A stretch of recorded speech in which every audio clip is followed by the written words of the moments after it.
All right, switching gears now. Joining me this time are two people who are definitely not Mamalukes. First of all, in studio is columnist, commentator. He writes for Independent Journal Review, Michael Hausum. Michael, good to see you. Hey, thanks so much, Rick. Appreciate being here. And joining us from Washington, D.C., is senior political strategist with the Chatterton Group, Joe Listingi. Joe, good to see you. Pleasure to be here. Now, Joe, last time we had on the principal of the Chatterton Group, Liz Chatterton, she walked off the set mid-interview. Hopefully that won't happen today. I don't think you have to worry about that. Okay. All right. So let's get started. Obama's low approval numbers. Let's start with Joe. Joe, Liz Chatterton, who, of course, is the principal of your firm, says that, you know what, with the upcoming midterm election, President Obama's track record is irrelevant because they're all local races. What happens in North Carolina is what matters. What happens in Kansas, what happens in Louisiana. President Obama says that's not the case. He says he may not be on the ballot, but his policies are. We just find that he has hit all-time low approval numbers in liberal states here in California, in New York. We find that his job approval rating across America is at 39%, which is an all-time low for him. Do his current low approval ratings matter to, in your professional opinion, as a political consultant in these upcoming elections? Well, they're going to play a small role, but not the most important role. Liz was absolutely correct. These are about local races. If you look at a state like Kentucky, for example, if the approval ratings were the do-all, be-all, end-all of the race, Allison London Grimes wouldn't even be in fighting position. But the good news is even though Obamacare may be disliked nationwide as a term, Kentucky Connect, which is the Kentucky version of that, is actually very, very popular in Kentucky. So you have little stories and narratives like this around the country where Democrats are making these races about their home states. And obviously Republicans on the other side want to make it about the president. This is a great clash of sort of campaign ideals. Strategically, it's going to be a battle on both fronts, and whoever wins in the end is going to be the one who can get their message out the best and in the most effective manner. Michael Hausum, I agree with part of what Joe Listingi said. He said that Democrats do not want to make it about the president. Republicans do want to make it about the president. I agree with that. Where I disagree is that Obama's track record, President Obama, I should say, track record, Joe says it will play a small role. I believe that role, in my opinion, the question will be how big will it play? It's going to be bigger, the way I see it. What your take? Well, I think that as a Democrat strategist, if you come out and say that Obama's doing awful, you quickly become an ex-Democrat strategist. Real Clear Politics right now, they have the Senate going to the Republicans in not a toss-up. I mean, upon what other basis do people make their opinions and have an opinion of the president other than how awful things are? And that's the single most important thing that translates to an election. They're not going to say, well, we hate everything that he's doing. Things are awful. However, congratulations, he's a really, really good-looking guy, so we're going to vote for Allison Grimes. I mean, Allison Grimes, it's funny you brought it up. Allison Grimes wouldn't actually answer the question this weekend if she voted for him. She pointed out, well, I was a delegate for Hillary in 2008. She neglected to point out she was also a delegate for Obama. And the other thing about that, there were people that showed up at a rally of hers that were wearing Obama T-shirts that were asked to cover them up. I mean, they don't want anything to do with this guy. Remarkable. Joe Listingi, as a Democratic campaign consultant, how do you deal with that? Sure. Well, again, it's about making these races about the state and the people who live in those states. North Carolina's issues are different than Kentucky's issues, and Kentucky's issues are definitely different than Alaska's issues. And these guys are sending representatives to Congress to represent their state. This isn't about the president. This is about the Senate and the House. And that's what makes these midterm elections so much more fun, because each area of the country finally gets a voice where they can be the loudest. It's not about a presidential campaign sort of laying a blanket all over everybody. Each state can take their local issues and put them in the forefront, and we can actually have debates about real issues. It's great for democracy. It's great for this country. All right. So I agree with that. So totally. As you say, it's about so you say it's about local issues. Let's look at the Hispanic vote. According to recent polls, a year ago, President Obama had an 87% approval rating among Hispanic voters. I take that back. It was 75%. 75% approval rating among Hispanic voters. It's now 57%. Let's go to Michael Hausum. That will translate to local races. That drop in the president's approval rating among what is traditionally a key Democratic demographic. Well, absolutely. I mean, and on one point, I really agree that midterm elections are about local issues. But when Allison Grimes, for example, or Mary Landrieu, or any of those senators running, it's impossible not to connect them with the significant national leader and the significant issues that are affecting the country. That's the problem Democrats are going to have. They absolutely are. And the reason why those numbers have dropped on the Hispanic population, or in, as you point out, every other one, is because people are hurting. Now, the president came out and said a couple weeks ago that he's got to do a better job, I think this was on 60 Minutes, that he's got to do a better job of convincing people that they're actually doing better when they don't feel it. Right. But that is, well, let's look at it this way. If the approval ratings were at 80% and the unemployment numbers were a real 5%, Right. They wouldn't be saying, oh, no, we need to focus on the new lake being built in Kentucky. Joe Listingi, final comment on the whole issue. Listen, the president was absolutely correct. We added 248,000 jobs last month. The economy continues to grow. We don't have any negative growth as the previous president had. Things have turned around in this country. Are they moving as fast as we want them to? Maybe not, but they are still moving in the right direction. So yeah, you're right. The president is playing a small role, but in the end, each state is going to make their own decision on their senators, and that's what's great about this type of election. Joe, if I was a Democratic candidate running for office, I would hire you with that message out there. Thank you. I appreciate that. All right, that's it. Up next, why is the White House using emoticons in an official economic report? I'll tell you on the flip side. Stay with me. You're watching The Rick Amato Show on One American News.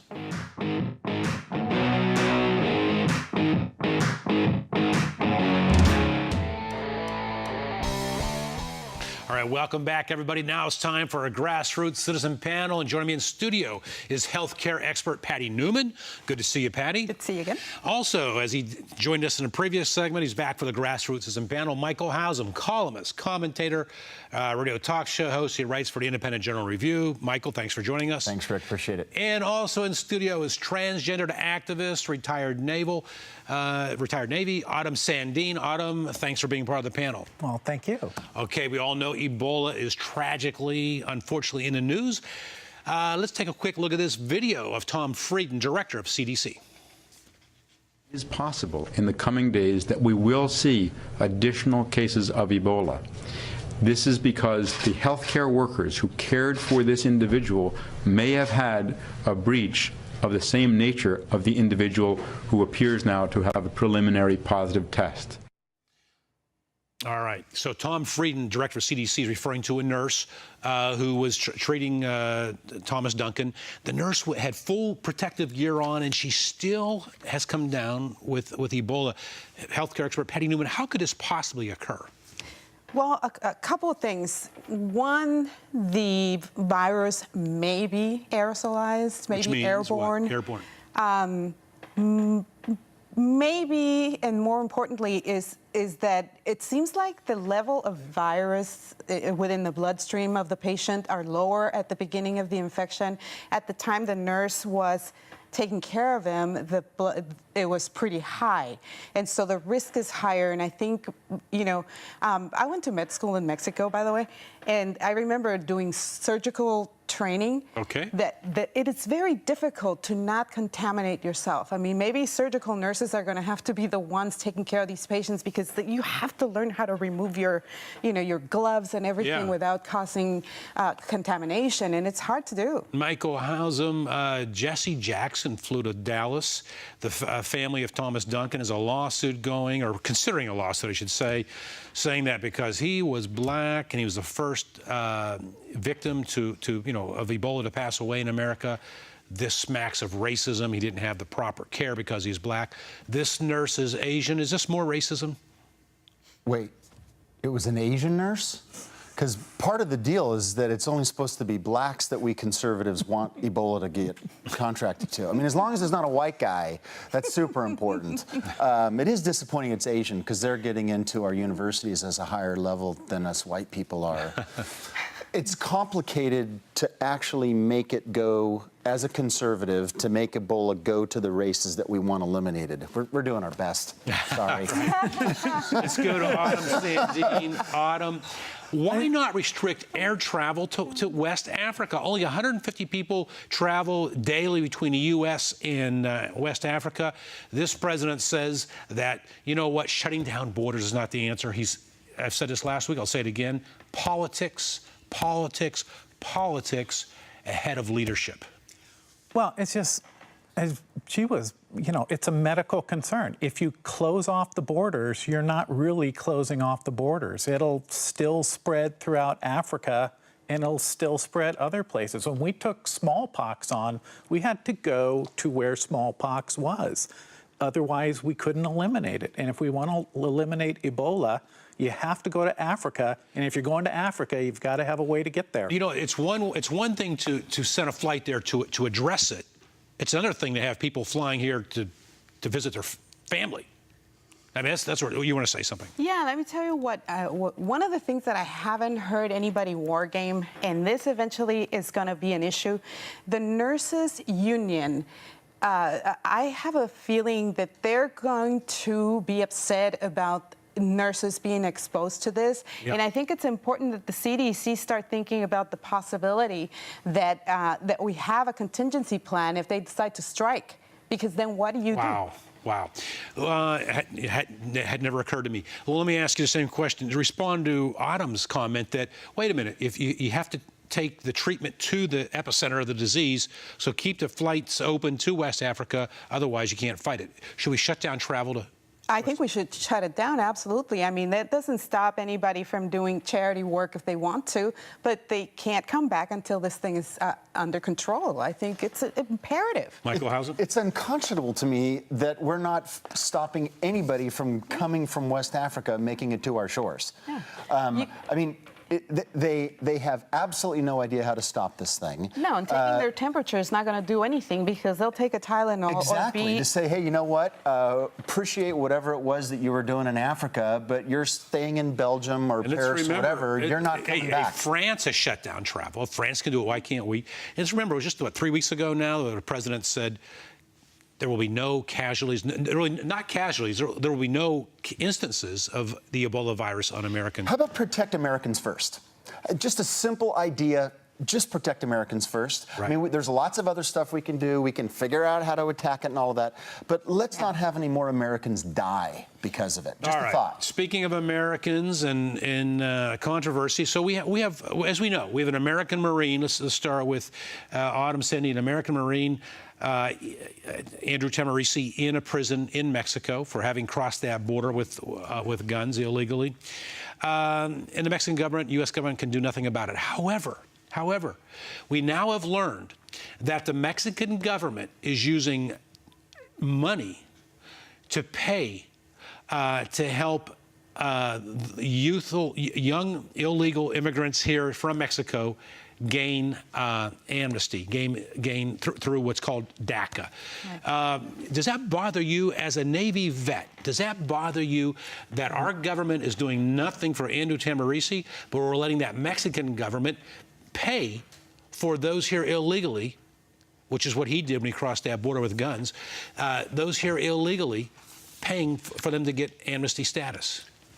First of all, when we're talking about the kids who are here illegally, we have to remember that these are kids who were kids. Some of them, 2, 3 years old. Some of them, you're right about that, but that gets overplayed. I want to point that out. Some of those have come up in the last year, in the last 5 months, at age 16.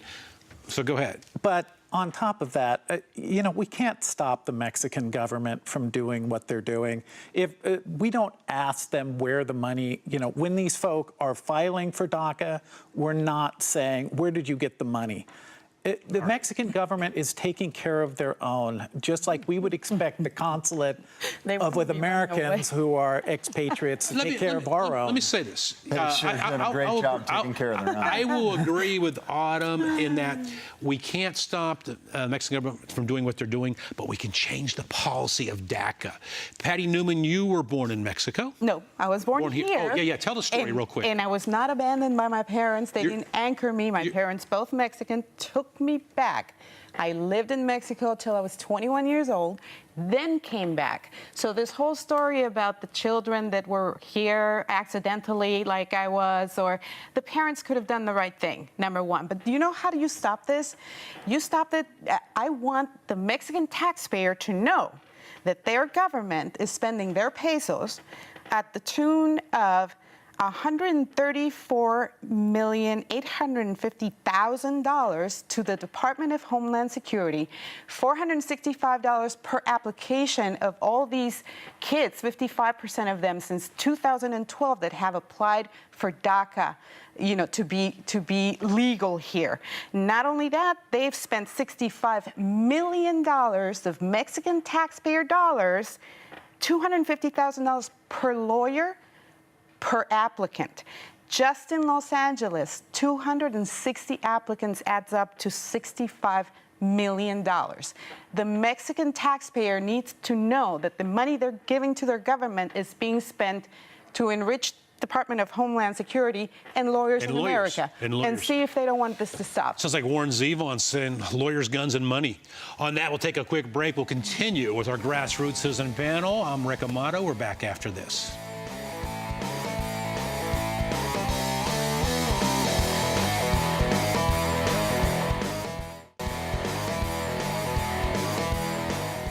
Welcome back, everybody. We're in the middle of our grassroots citizen panel.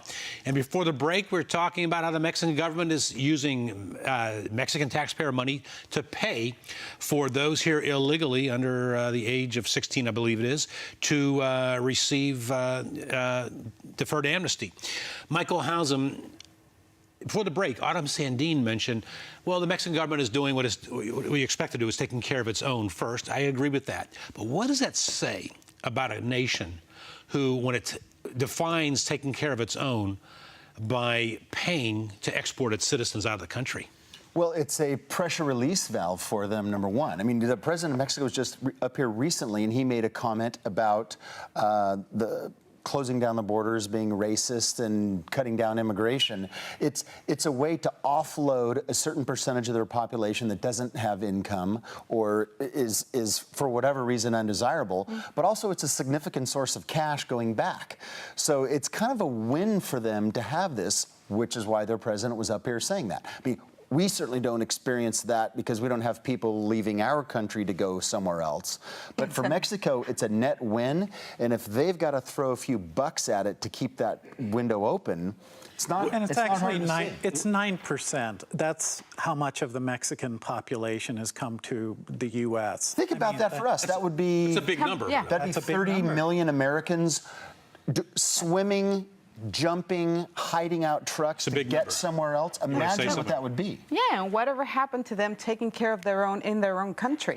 It's a novel concept. All right, switching gears now. Here's a topic we covered last week, and we'll cover it again because it is so, to me, so absurd. In the heartland of America, in Lincoln, Nebraska, a public school system, in particular a middle school, in the Lincoln, Nebraska public school system, these teachers have been instructed not to use the term boys or girls, not to distinguish people by their gender. Instead, people should line up by odd and even birth dates. Here's a really, this blows my mind. The teachers are instructed, for example, to use purple penguins for boys and pink flamingos, pink pelicans for girls. Autumn Sandine, transgendered activist, good idea, bad idea?